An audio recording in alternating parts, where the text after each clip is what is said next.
안녕하세요. 삶의 품격을 더하는 말씀 지혜 토크입니다. 이번 한 주간은 고난 주간으로 그 십자가 나 때문입니다 라는 주제로 함께합니다. 먼저 찬양 한 곡부터 듣고 시작했으면 좋겠습니다. 찬양곡은 그 십자가 나 때문입니다.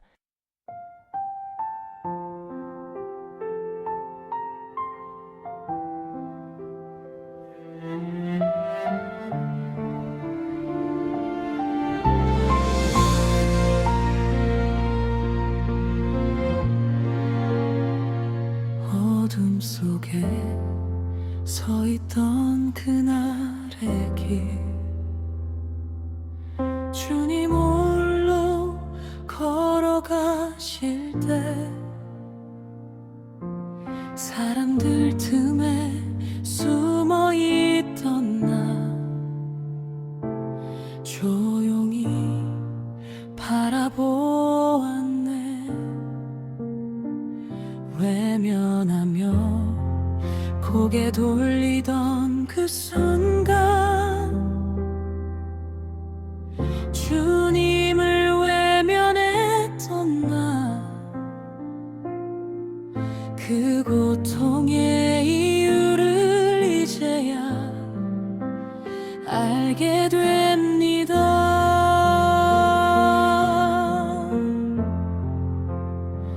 내 죄가 그 손에 못을 박고 내 욕심이 그 몸을 찢었네. 그 십자가 나 때문이었구나. 그 사랑 나를 향한 거였구나. 외면했던 그 은혜 앞에 나는 무너집니다.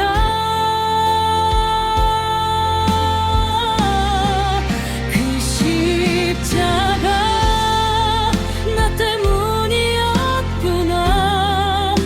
그 죽음 나를 위한 거였구나. 아무 말도 할 수 없어서 눈물만 흐릅니다.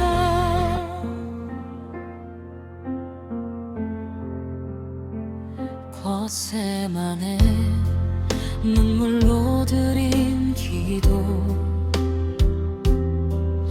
내 이름이 그 안에 있었고 피하고 싶었던 그 십자가를 나 위해 지셨네. 버리고 도망쳤던 그 밤에도 끝까지 나를 붙드시고 그 사랑의 깊이를 이제야 알 것만 같아.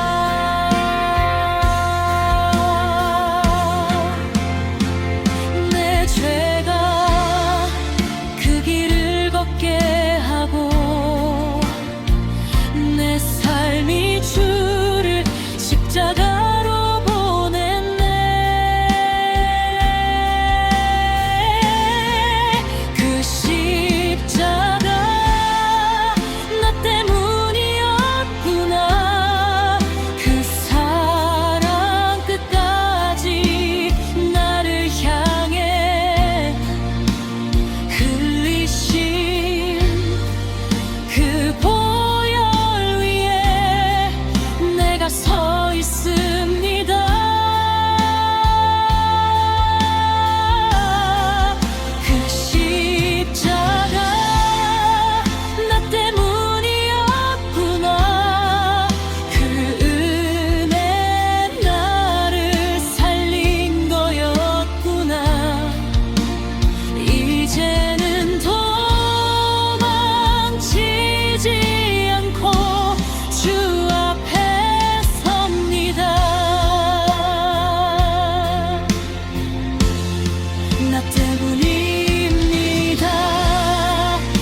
이제는 외면하지 않겠습니다. 주님 그 사랑 앞에 내 삶을 드립니다.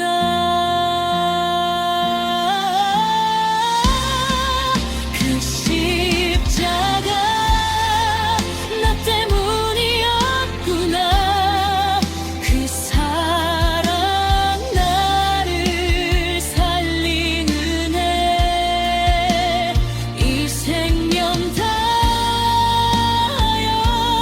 이제 주만 따릅니다.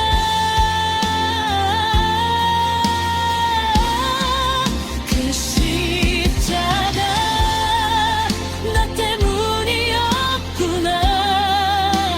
그 은혜 나를 살린 이유 영원토록 주를 위해 살겠습니다.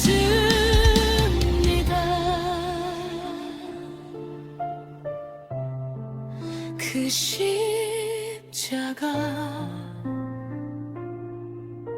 나 때문이었구나.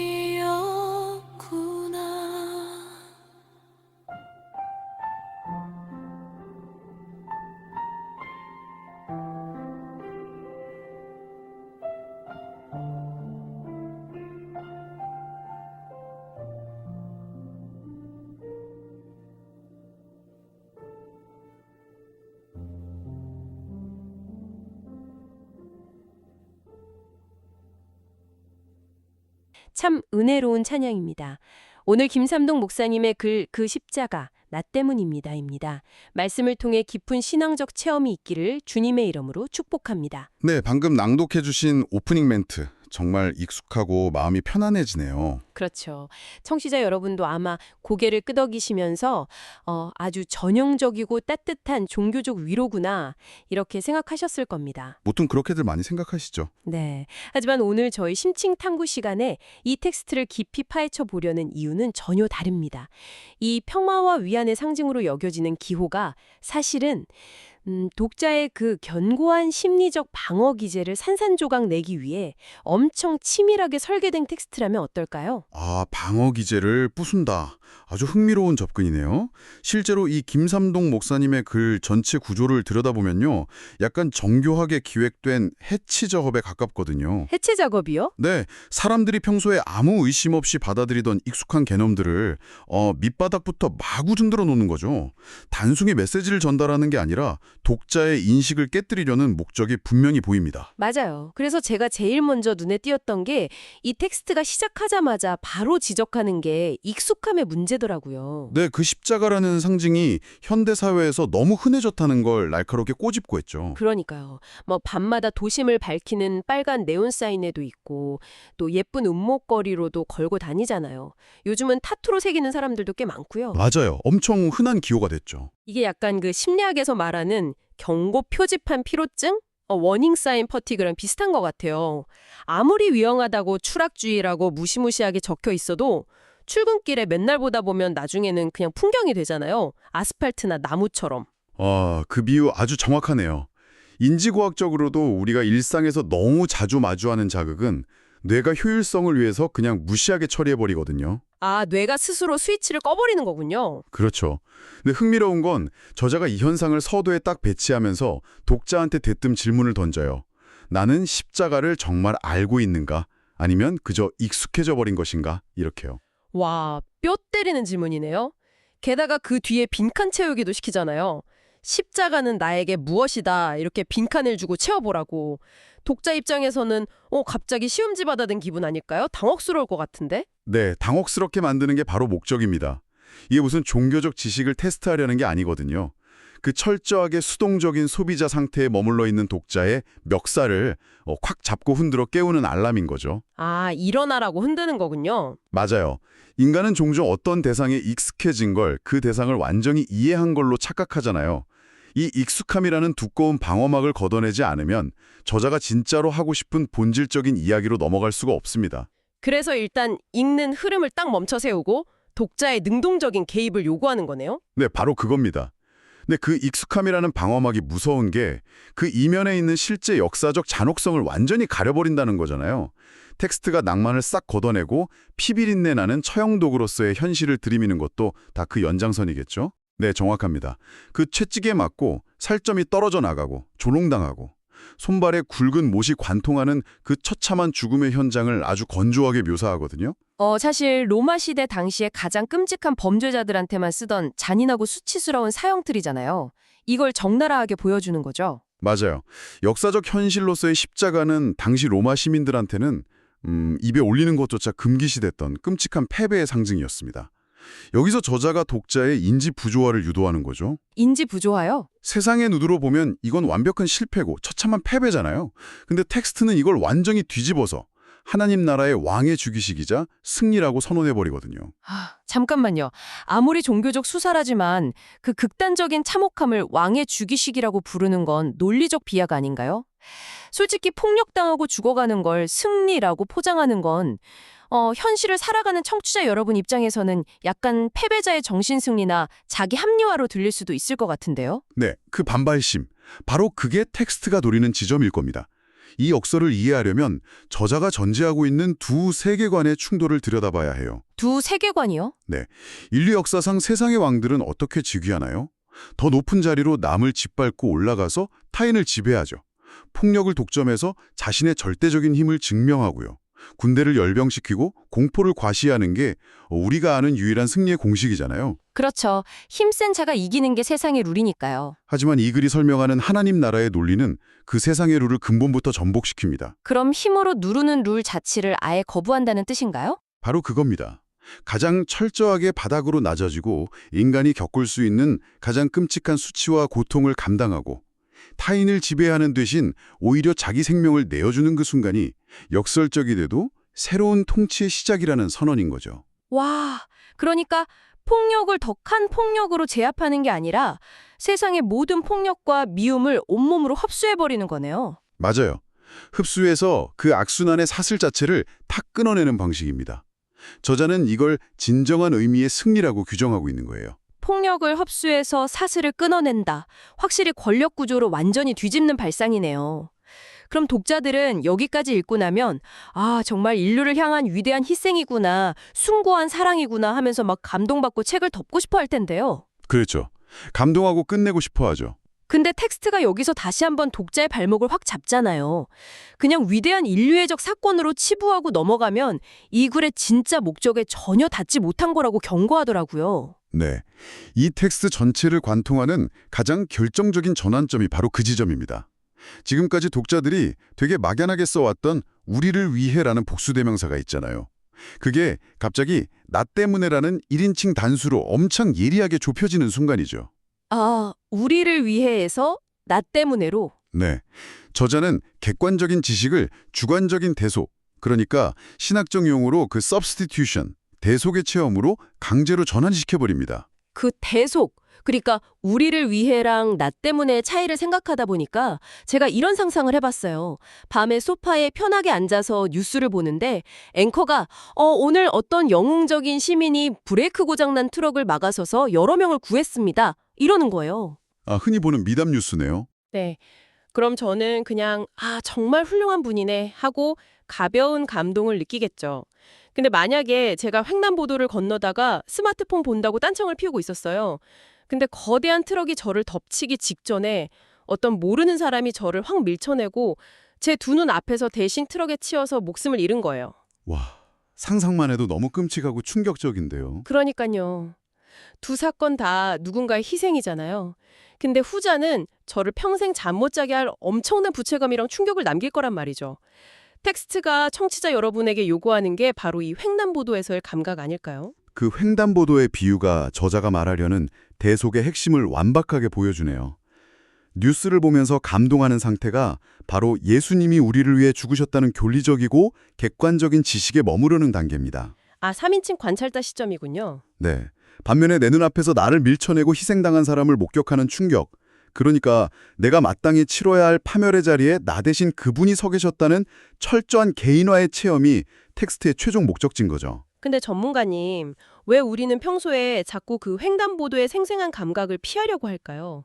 텍스트 읽는 독자들도 나 때문이라는 그 날카로운 단어보다는 우리를 위해라는 좀 둥글둥글하고 모호한 표현 뒤에 숨고 싶어 하잖아요. 그건 인간의 본성이랑 깊이 연관된 방어 기제 때문입니다. 나 때문이라는 아주 정직한 고백이 가져오는 심리적 영적 무게감이 한 사람의 자아가 감당하기엔 너무 압도적이거든요. 너무 무거우니까 피하는 거군요. 그렇죠. 우리라는 거대한 집단 속에 슬쩍 섞여 있으면 사건 중심에서 비켜난 안전한 방관자로 남을 수 있잖아요.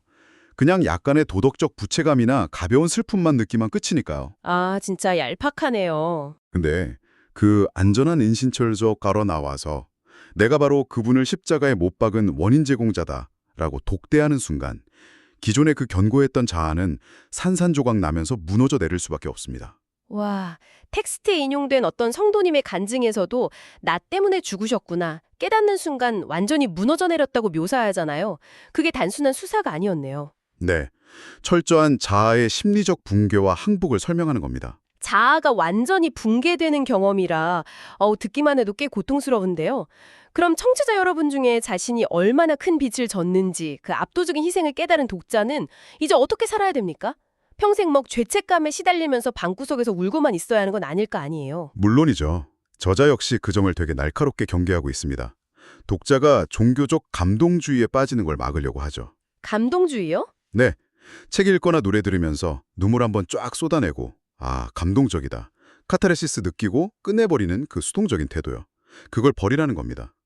이 개인적인 붕괴의 경험을 다시 거대한 세계관의 변화, 그리고 구체적인 일상의 실천으로 확장시켜야 한다고 말합니다. 일상의 실천이라면 아까 앞에서 말씀하신 그 새로운 통치 방식이랑 연결되는 건가요? 그 폭력을 흡수하고 생명을 내어주는 방식이요? 네, 정확히 맞물려 들어갑니다. 예수님이 그 극한 고통 속에서도 이 사람을 위해 내가 죽는다라고 결정하셨던 그 이타적인 희생의 방식이 있잖아요. 그게 이제 독자의 일상 속으로 이식되어야 한다는 논리죠. 일상으로 이식된다. 구체적으로 어떤 모습일까요? 예를 들면 직장에서 동료를 밟고 올라서려 하거나 아니면 가정에서 가족들 위해 군림하면서 내 의견만 막 무조건 관철하려는 그런 모든 세상적인 지배 욕망을 포기하라는 요구입니다. 와, 진짜 어렵겠는데요? 엄청 무거운 도전이죠. 타인을 위해 기꺼이 손해보고 내 권리를 양보하는 살아있는 희생으로 매일매일이 재생산되어야만 그 대속의 의미가 완성된다는 겁니다. 결국 나를 위해 대신 죽으신 분을 만났다면 너의 내일 아침 출근길 태도부터 당장 달라져야 한다 이 말이네요. 맞아요. 이쯤 되면 독자들은 진짜 피할 곳이 없어집니다. 논의가 완전 클라이맥스에 다다르면 저자가 아주 직설적인 질문을 던지잖아요.